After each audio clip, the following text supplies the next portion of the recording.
Good afternoon, students. Good afternoon, sir. Today, Good afternoon, sir. we will once again revise the rise of fascism and Nazism. Fascism was an ideology that developed in the world after the First World War, especially in the defeated countries like Germany and Italy.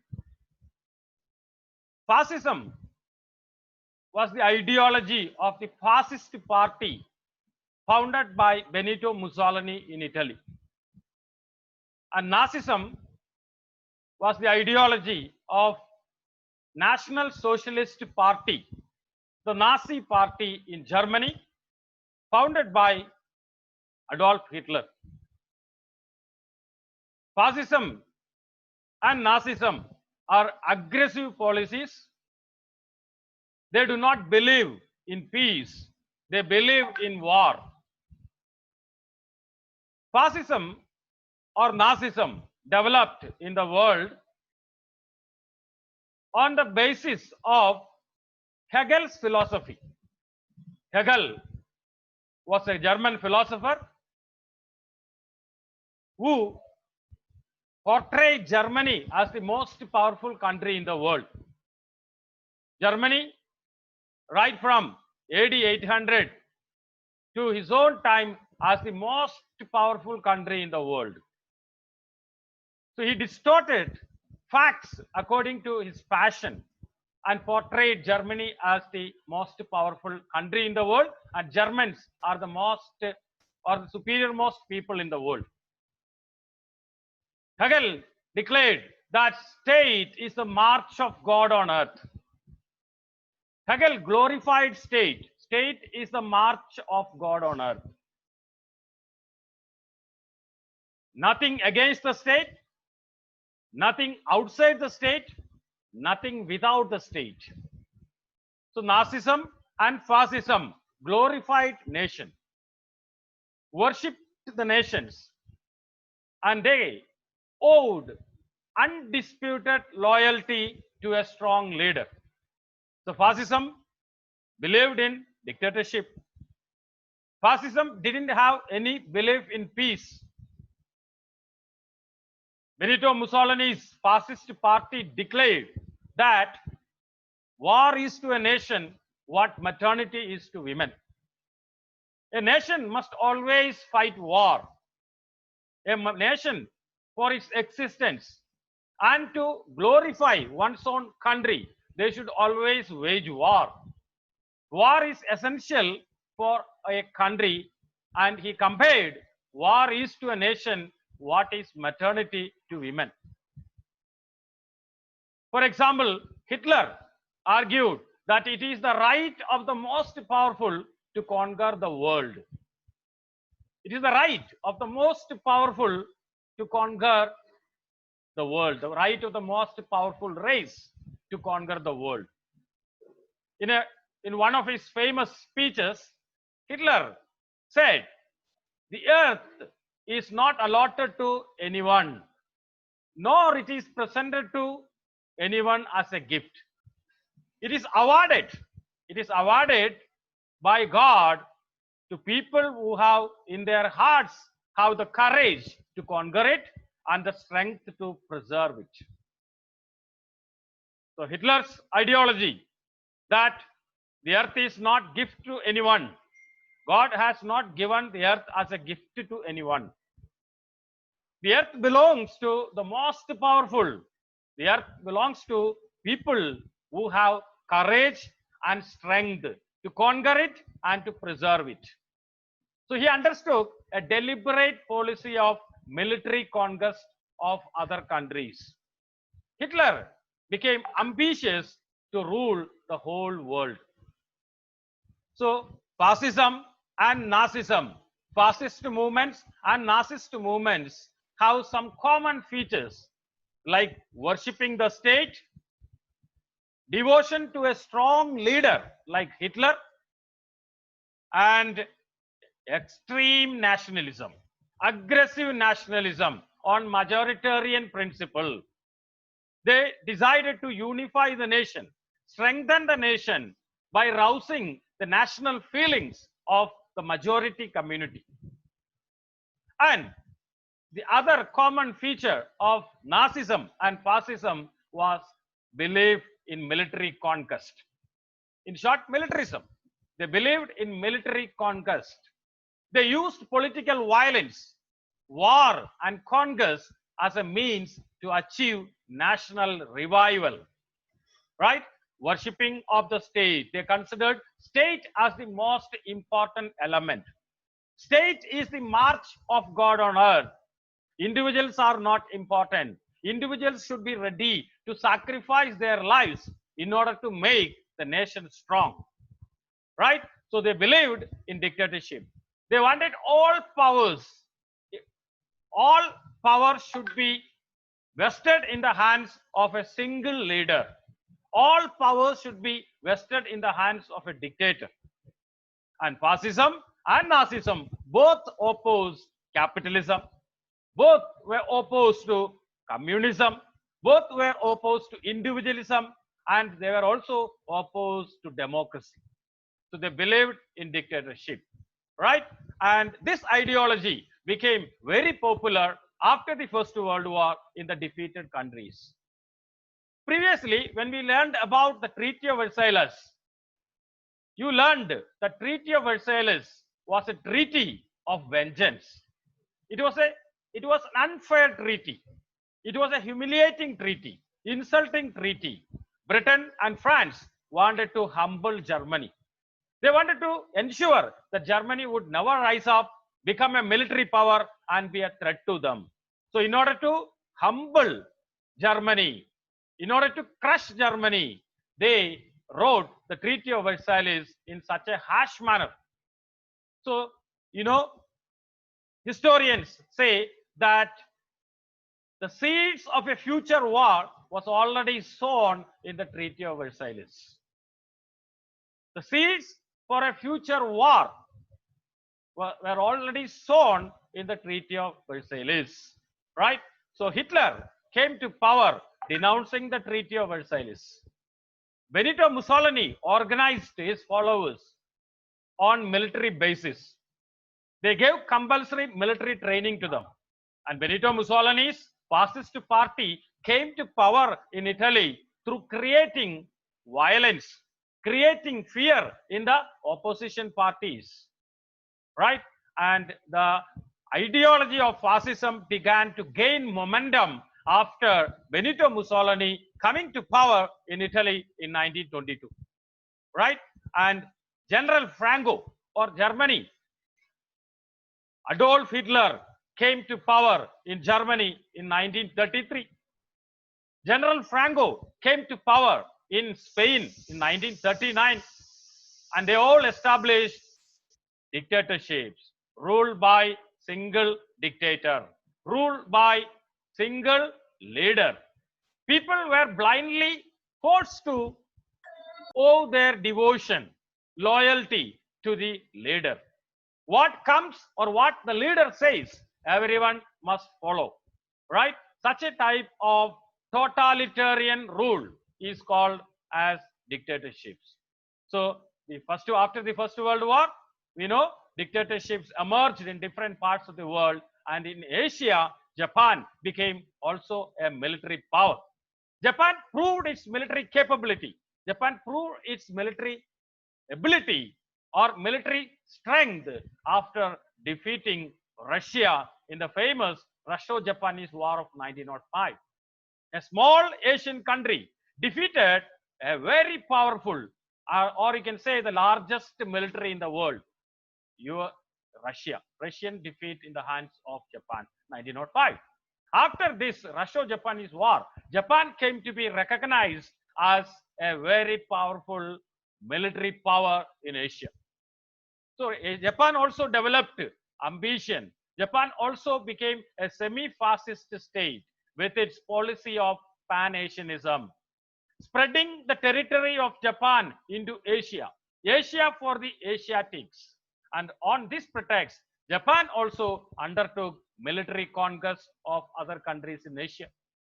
So the Pan-Asianist movement in Asia, led by Japan, is also an example of semi-fascist ideology. So these are all the result of aggressive nationalism. Now, for example, Adolf Hitler, became a popular leader in Germany. Hitler was a soldier.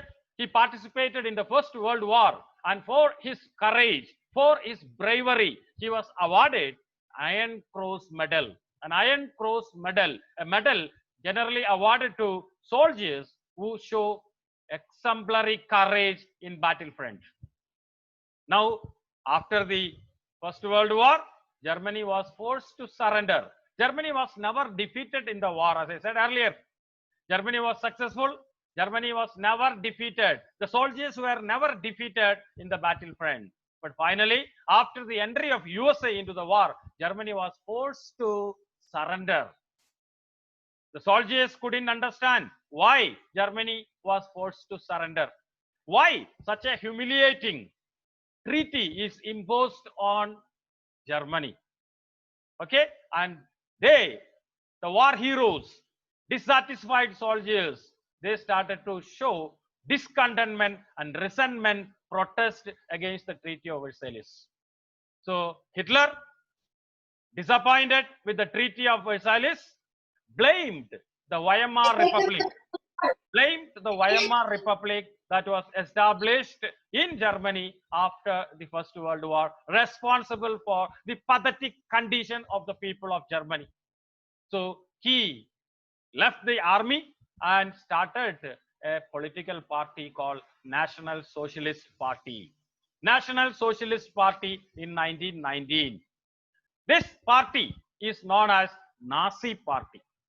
And the ideologies, the principles, the beliefs, the aims, the goals and activities of this party, the program of this party came to be called as Nazism, right? Hitler was a powerful speaker. He was a great orator. He could attract the masses to him through his powerful speeches. His passion and his words moved people towards his ideas. He promised the suffering people of Germany, on account of Treaty of Versailles, and also on account of the economic conditions prevailing in Germany at that time due to great economic depression. Millions of youth lost their employment. They were walking in the street, unable to find job. They were exhibiting placards, willing to do any work. People were selling their properties. They lost their deposits and investments in the banks as well as in the share market. So youth also took to criminal activities. So such a pathetic economic condition prevailed in Germany during this period on account of the Great Depression that occurred in the world and ravaged the economy of many nations in Europe from 1929 to 1939. At that time, Hitler attracted the masses towards his ideology. Okay, he promised to restore the lost glory of the German people. He promised to rebuild Germany and revive Germany, restore the lost glory of Germany. Okay, and he also promised employment to all those people who are looking for work, all people who are willing to work and secure a bright future for the youth. He promised that he will undo the injustice done to Germany through the Treaty of Versailles. And he promised to remove all foreign influences from Germany and all foreign conspiracies against Germany. Right? So Hitler's idea of Nazism is that he wanted to restore the glory of the ancient Holy Roman Empire.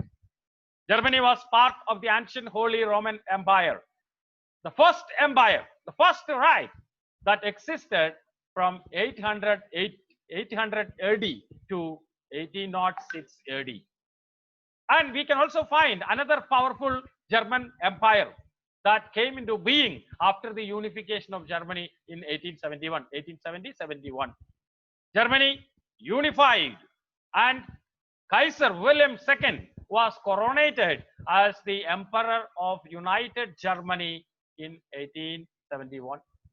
That is called the Second Empire or the Second Reich. Now Hitler aimed to establish an eternal empire, Third Reich, Third Empire, and to conquer the whole world. Okay, Hitler, during his program, he tried to capture power through a coup d'etat at Bavaria, and for which he was arrested and he was imprisoned. He was jailed, and during his during the time that he spent in jail, he wrote his masterpiece. He wrote his autobiography. Hitler's autobiography is called Mein Kampf. Mein Kampf, my struggle. And in this book, the ideology of Hitler, the ideology of Nazism is outlined. The Mein Kampf prophesied that Germany would become world leader. Germany will rule the whole world because the most superior people in the world are German Aryans who belong to the Nordic race. Okay, in this book, he wrote about the racial superiority of the Nordic race, the German Aryans, and his destiny to rule the whole world. Okay, he proclaimed the racial superiority of the Aryans. Aryans are the poor German. Aryans are the poor people in the world. And we should establish a Germany with pure Aryans. We should cleanse Germany from impure people. We should exterminate all people, all other people who are polluting Germany.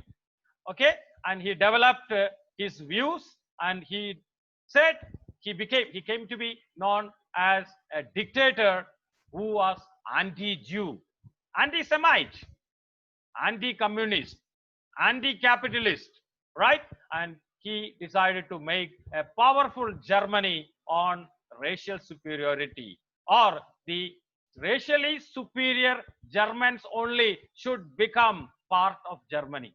Okay, under this excuse, he attracted large number of people towards him, particularly anti-Semitism. What is anti-Semitism? Anti-Semitism is the something that existed in the world from ancient times onwards. Okay, it is the hatred, enmity towards Jews because they are Jewish, right? The hatred that developed in the world right from ancient time, right from the time of Bible. Okay, there arose a prejudice, there arose a discrimination, hatred for the Jews. Okay, and the Christian, or after the establishment of the Roman Empire, the Christians in Europe treated Jews are evil. They are devil. They are not ready to change. They are the people who tortured Jesus Christ. They were blamed for crucifixion of Jesus Christ. So they were hated, and hatred against the Jews was very common in several parts of the world right from ancient times. So this hatred against the Jews came to be known as Semitism, anti-Semitism. Hitler was a strong and thorough anti-Semite. Okay, so he preached against the Jews. He considered the Jews are responsible for the defeat and surrender of Germany in the First World War. Hitler believed that Jews betrayed them.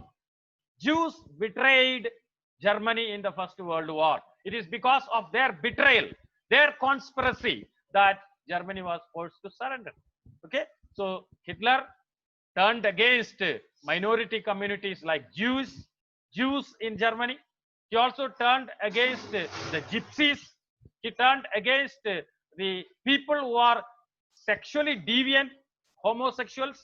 And during Second World War, Hitler systematically devised a plan for the extermination, annihilation, and cleansing of Germany from the Jews by systematically practicing genocide against them, killing Jews in large number. 6 million Jews were killed by Hitler. 6 million Jews were killed by Hitler in concentration camps, in gas chambers. Okay, and that is the ideology developed by Hitler. Now, let us see. Hitler's Nazi party got only 2.6% votes in the 1928 election to the Reichstag, the lower house of the German parliament. But by 1932, it gained 37% of votes and became a majority party. Hitler devised a new style of politics. He understood the importance of rituals, special way of doing something. He understood the importance of rituals and spectacles, grand show to mobilize masses. He held massive rallies and public meetings to demonstrate the support of Hitler and create a sense of national unity. Hitler's party meetings were not like an ordinary meeting. It was just like a military maneuver. He did all this because he understood the psychology of the common people, to attract them towards him and to make them believe that Hitler is a true leader. Hitler is able to provide relief to them. Hitler will successfully implement his promises, right? And he introduced so many methods to attract people towards him.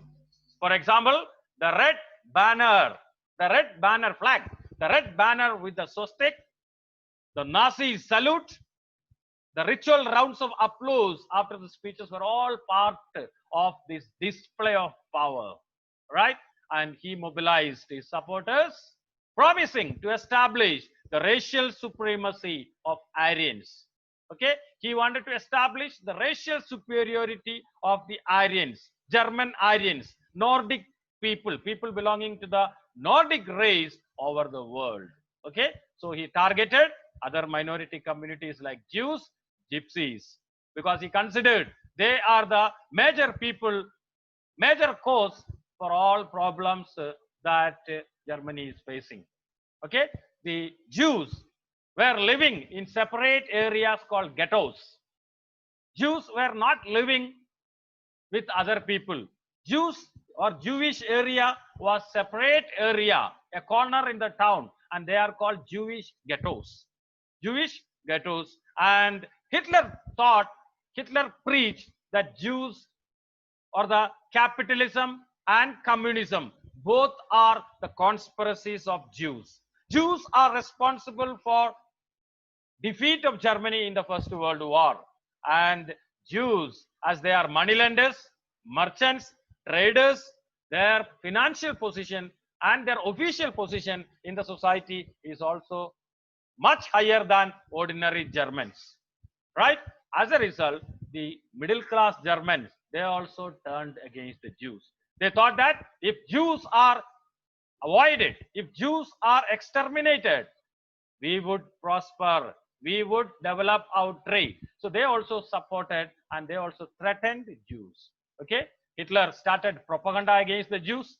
He preached, young children, look at Jews, they are the people who are responsible for killing Jesus Christ.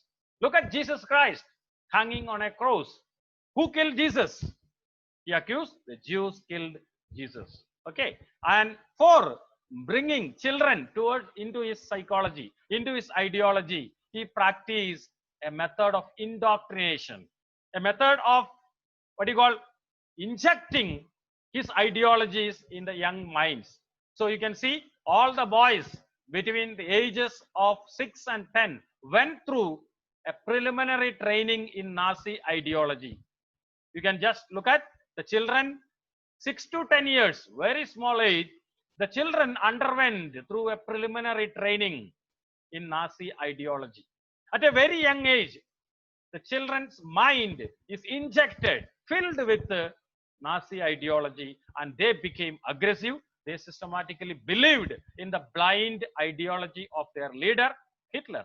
Okay, at the end of the training, no, children are going to school to accumulate knowledge, to get knowledge. But here, the German children were sent to Nazi training camps where the Nazi ideology will be taught to them. And at the end of the training, they were forced to, or they had to take a pledge. They had to take an oath of loyalty to Hitler. The oath is in the presence of this blood banner, which represents our Führer. Who is Führer? Hitler was called as Führer. Führer means leader.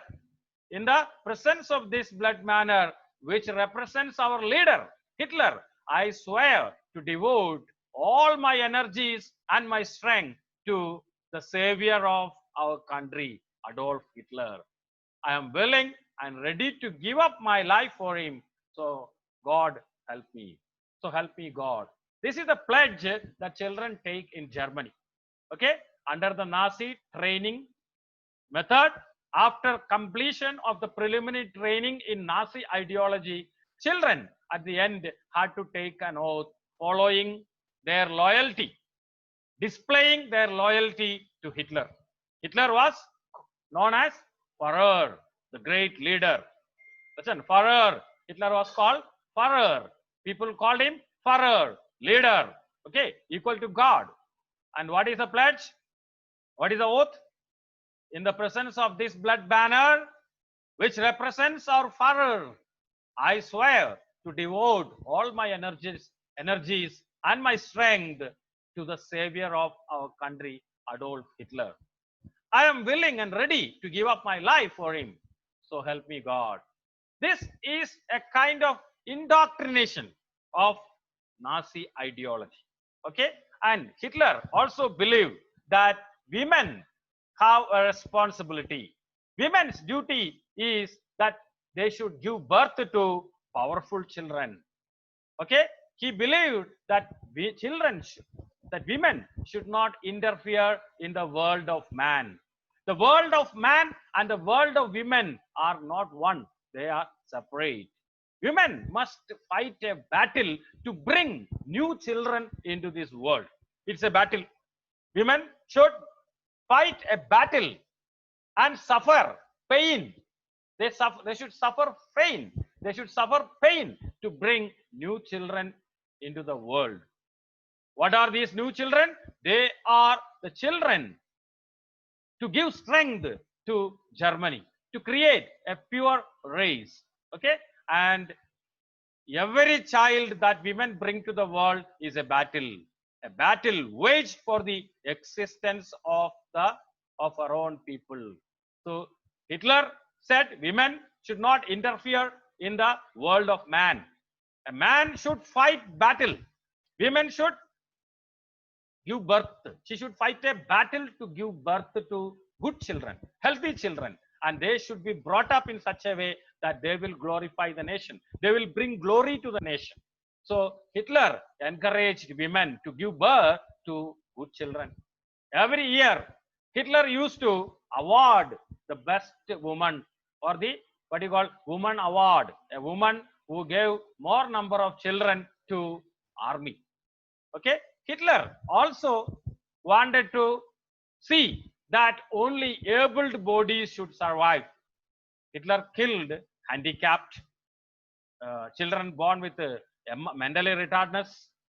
All such type of children were sent to concentration camp. Hitler said they are a burden to the nation, so they have no right to live. The world belongs to only the able and the strong. The weak and the crippled, they shouldn't live. So he killed large number of Germans who were physically handicapped, who were mentally handicapped. Hitler also arrested anyone who helped Jews.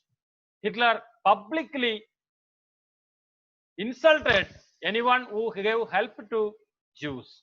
Those who married Jews were sent out and they were arrested. And he killed large number of people by keeping them all in concentration camps, killing camps. Okay? And in 1933, 3rd March 1933, the famous Enabling Act was passed. On 3rd March 1933, the famous Enabling Act was passed. According to this act, it established dictatorship in Germany. It established dictatorship in Germany, and Hitler began to rule without the parliament. And in 1934, when Hindenburg, the president of Germany, died, he combined in his person both the office of the chancellor and the president, and he became a dictator, and he established his control over Germany. All his political opponents, all those who opposed him, were arrested, and he took into his hands the complete control of economy, media, army, and judiciary. And there started a reign of terror, a reign of horror, and a rule of violent practices. Hitler ruled Germany from 1933 to 1945 as an absolute dictator, and he caused Second World War. The aggressive policies of Hitler to conquer the other territories finally led to a very, very catastrophic world war known as World War II.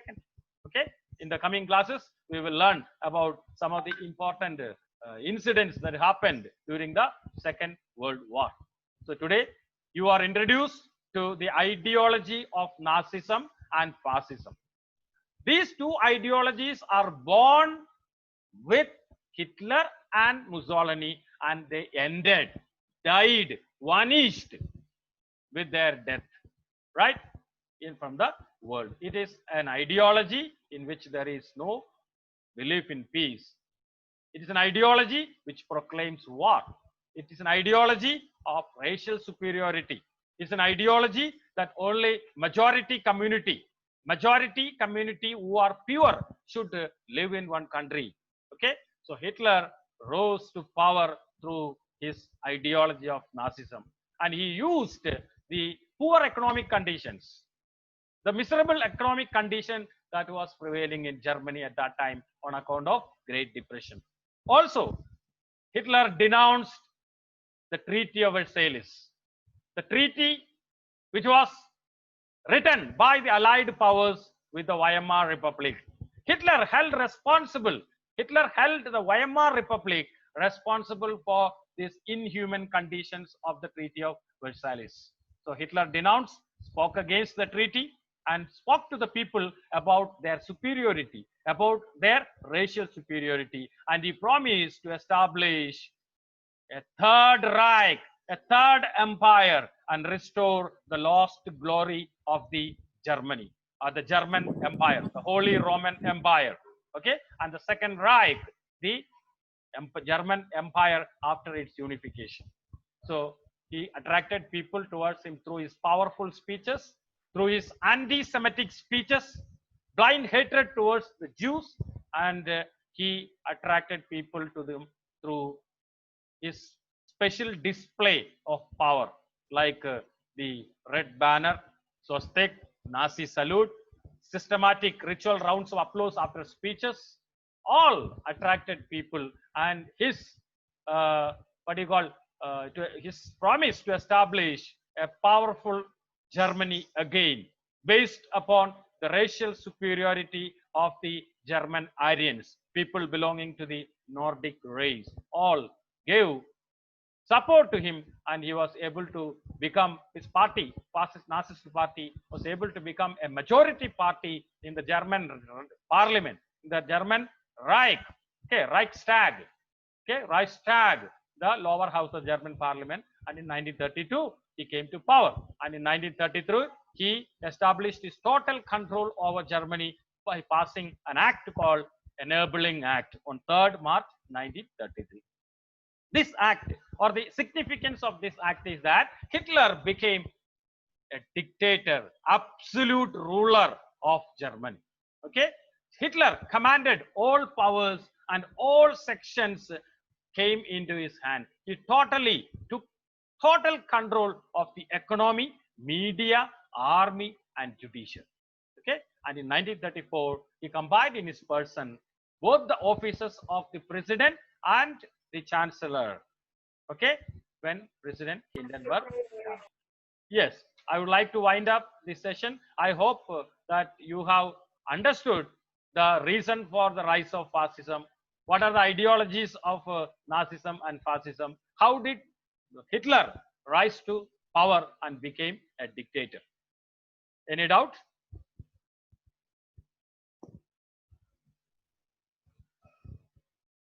Yes, students, you are welcome. Sir, Yes, I hear sir, you. what is meant by conspiracies? Conspiracy means conspiracy, secret plan. Secret plan. You know, many of the Jews were engaged in weapon trade, and Jews are there in USA. Jews are there everywhere. So Hitler made the people believe that the Jews of Germany joined hands with the Jews of America, and they made secret plan for the surrender of Germany. Okay, the Weimar Republic was set up, and in the Weimar Republic also large number of Jews were part of it. A new kind of republic that came into being in Germany after the First World War is called Weimar Republic.